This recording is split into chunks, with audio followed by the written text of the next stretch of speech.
Salut à tous et bienvenue sur Football pour un tout nouvel après-match. L'Olympique Lyonnais au Parc OL recevait le FC Nantes.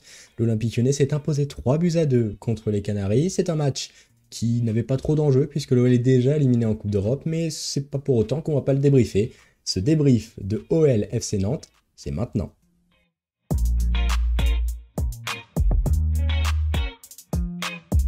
On est parti pour analyser cet Olympique Lyonnais FC Nantes. On va commencer comme d'habitude par les compositions d'équipe. L'Olympique Lyonnais était en 4-3-3 avec Anthony Lopez dans les buts, là pas de surprise. La surprise elle était côté gauche avec Henrique qui était préféré à Emerson, une charnière centrale avec Castello Luqueba et Damien Da Silva, et le côté droit, ça devient une habitude, Malo Gusto. Au milieu de terrain, pas de Cacré, pas encore totalement prêt, il est rentré en cours de jeu mais il ne pouvait pas être titulaire, et pas non plus Thiago Mendes suspendu. Ça nous donne donc un Tanguy Ndombele placé en sentinelle avec devant lui Lucas Paqueta et Romain Fèvre.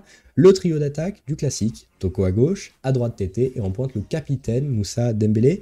Côté nantais, le coach Camboire avait proposé Alban Lafont, capitaine et titulaire dans les buts, une charnière centrale Castelletto, Girotto, Apia, avec un milieu à 5, pas de Quentin Merlin piston, il était dans l'axe, et c'est Fabio qui était côté gauche.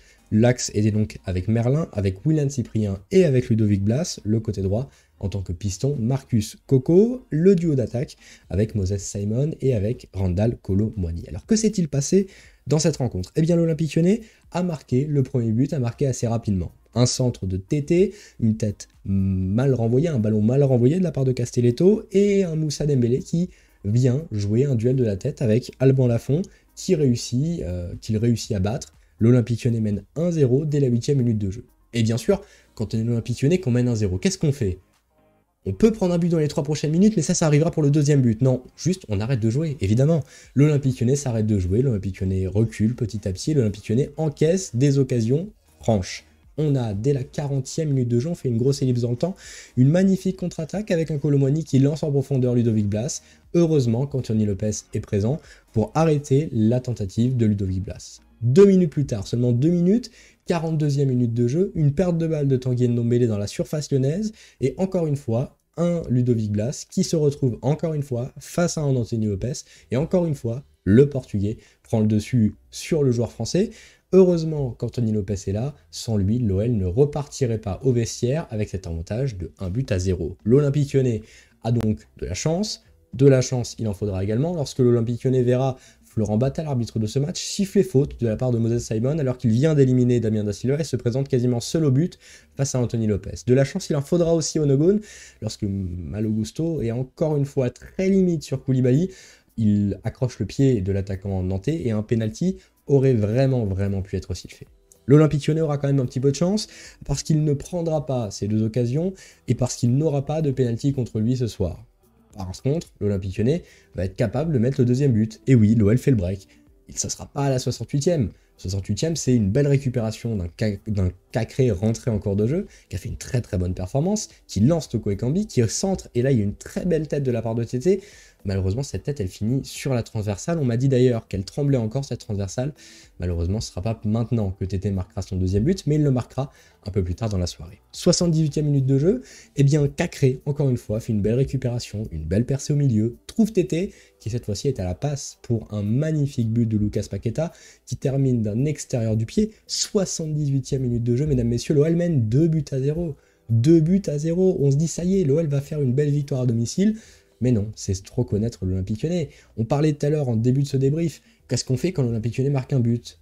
Eh bien l'Olympique Lyonnais, soit il se démobilise, soit il encaisse juste derrière. Et bien c'est ce qui est arrivé, puisque 3 minutes plus tard, à la 81e minute de jeu, eh bien il y a un beau décalage côté gauche de l'attaque nantaise qui trouve Quentin Merlin. Quentin Merlin tente de centrer, je crois, ce n'est même pas une frappe, et pourtant, le ballon est contré par Malo Gusto qui trompe son propre portier, involontairement évidemment, contre son camp de Malo Gusto.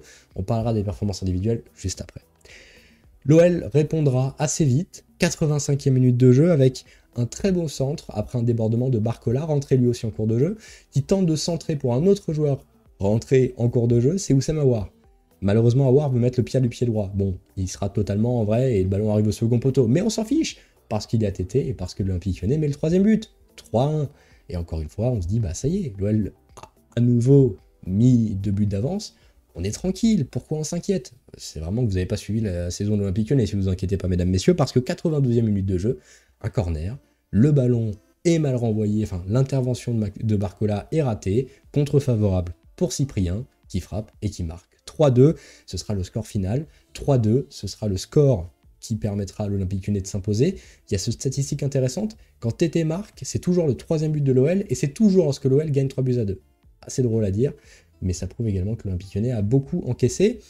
Alors, comment analyser cette rencontre? Il y a beaucoup de choses à dire. Tout d'abord que ça a été un match extrêmement ouvert. On a eu beaucoup d'espace dans le dos des deux défenses, et dès la 60e minute de jeu, c'était vraiment de l'attaque-défense. On s'était cru dans les 5 dernières minutes d'un match où était décisif pour l'Europe ou pour le maintien, alors qu'en vrai, les deux équipes n'avaient plus rien à jouer.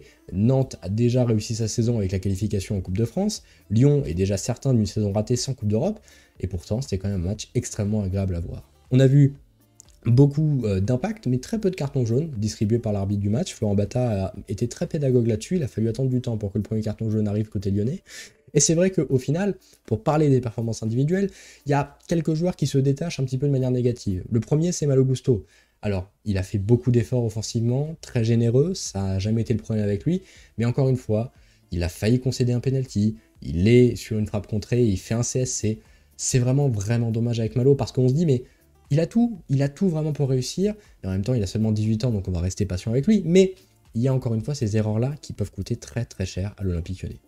Dans le rang des autres joueurs qui ont vraiment fait une performance très médiocre, Tanguy Ndombele, qui au milieu a été totalement transparent, pas d'impact, pas de hargne, pas de volonté de se battre. On a vraiment senti qu'il n'avait pas l'âme de cette sentinelle, qui doit se batailler pour récupérer les ballons, pour faire le repli défensif. C'est vraiment ce 6-là qui est extrêmement important, parce qu'il te permet de garder une équipe qui n'est pas coupée en deux. Et c'est vrai que quand le repli défensif des offensifs est déjà pas extraordinaire, si en plus de ça Ndombele n'est pas présent au milieu, ça devient très très vite compliqué pour les défenses lyonnaises, et ça date pas d'hier, c'est encore un problème récurrent qu'on vous a dit dans plusieurs débriefs, des débriefs que vous pouvez retrouver sur notre chaîne YouTube. N'hésitez pas à aller les voir après celui-ci. L'Olympique Lyonnais va encore avoir une dernière petite performance moyenne, à mon sens, c'est celle de Karl Toko Ekambi. Trop d'individualisme, quelques belles actions, quelques beaux moments, quelques belles sautes, on va dire, quelques moments où il élève son niveau de jeu, mais sinon c'est globalement très moyen. Trop d'individualisme, quelques mauvais choix, beaucoup de déchets dans les 30 derniers mètres. Je me rappelle d'une action toute faite où un ballon arrive sur lui après un contre favorable de Moussa Dembélé et où il frappe totalement écrasé, le ballon est capté par Lafont sans problème. Il y a vraiment ce sentiment d'inachevé en fait avec Karl Toko Ekambi, et en plus de ça, si jamais il n'y avait que ça et que le comportement était exemplaire et qu'il n'y avait pas de problème avec les supporters, pourquoi pas? C'est un joueur très très généreux qui... Mais non, même pas, c'est même pas un joueur généreux, c'est pas un joueur qui est en bonne forme avec les supporters. On se rappelle évidemment de son chute, et c'est vrai que le match est totalement raté de la part de Karl Toko Ekambi. Du côté des bonnes performances, on peut encore une fois citer Castello Luqueba, qui a fait 2 ou 3 très bons retours défensifs, j'en pense un seul à la 20e minute de jeu, également Anthony Lopez qui a fait 2 ou 3 parades déterminantes, mais également et surtout, et ça c'est les deux joueurs sur lesquels je veux vraiment appuyer, d'une première part, la rentrée de Maxence Cacré, et c'est vrai que pour beaucoup en fait, cette fin de saison elle arrive comme une libération. On se dit, ça y est, la saison est finie quoi. Et moi, j'ai envie de me dire, est-ce que Maxence Cacré pourrait pas être l'homme qui nous donnerait envie d'être la saison prochaine, qui nous donnerait envie de revoir l'Olympique Lyonnais? J'espère que ce sera le cas, et j'espère qu'on le verra titulaire pour le match contre Clermont. J'espère qu'il pourra nous faire saliver et nous donner envie d'être déjà à la saison prochaine. Pour ce qui est de l'autre joueur qui a beaucoup donné, et lui aussi on espère ne serait-ce qu'on le verra l'année prochaine, c'est Tété, qui a été très généreux, qui a fait beaucoup d'efforts, qui s'est vraiment... qui passait à un rien de ne pas marquer son but, mais qu'il a quand même marqué à la toute fin, et c'était plus que mérité. Donc c'est vrai que pour toutes ces choses-là, on est très très content de l'avoir avec nous, et on espère qu'il restera. Alors, pour ce qui est des conséquences de ce match, elles sont très minimes. L'Olympique Lyonnais l'emporte, 58 points, 8e, et peut uniquement espérer de terminer 7e, avec une éventuelle défaite de Lens lors de la dernière journée et une victoire lyonnaise contre Clermont. L'OL se déplacera d'ailleurs à un Clermont, Clermont sauvé, Clermont sûr de ne pas descendre, et Clermont qui sera dans son stade à Gabriel-Montpied pour recevoir l'Olympique Lyonnais. L'OL, au pire des cas, terminera 8e, dans le meilleur des cas, terminera 7e, et l'Olympique Lyonnais, dans tous les cas, devra, quoi qu'il arrive, finir sa saison sans Europe et aller l'année prochaine pour ne jouer que la Ligue 1 et la Coupe de France. C'est vrai que c'est une saison qui est ratée. On va quand même essayer de prendre du plaisir sur ce dernier match. Un match que vous pourrez bien évidemment voir débriefer en space. Vous pourrez prendre la parole pour analyser cette rencontre, pour venir débattre avec nous, comme on le fait après chaque rencontre de l'OL. Sur Twitter, nous sommes là pour parler de l'Olympique Lyonnais, pour parler de la situation de l'OL. On va évidemment vous donner rendez-vous pour plein d'autres formats. On fera à la fin de la saison un gros bilan de cette année, une grosse vidéo débrief, et vous aurez bien évidemment la possibilité de nous retrouver de toute façon sur tous nos réseaux sociaux parce que tous les liens sont dans la description. D'ailleurs, petite question, n'hésitez pas à nous dire dans les commentaires la question du jour, est-ce que vous seriez énervé ou déçu si jamais Saint-Etienne descendait directement en Ligue 2 et que nous n'aurions pas de derby l'année prochaine? Certains disent que ils sont quand même contents, c'est rival, de les voir descendre, ça fait toujours du bien, ça prouve que le rival est dans une mauvaise passe, mais en même temps, ne plus les voir en Ligue 1, ça veut dire plus de derby. Est-ce que le derby vous manquera si jamais une Saint-Etienne descend? Dites-nous ça en commentaire.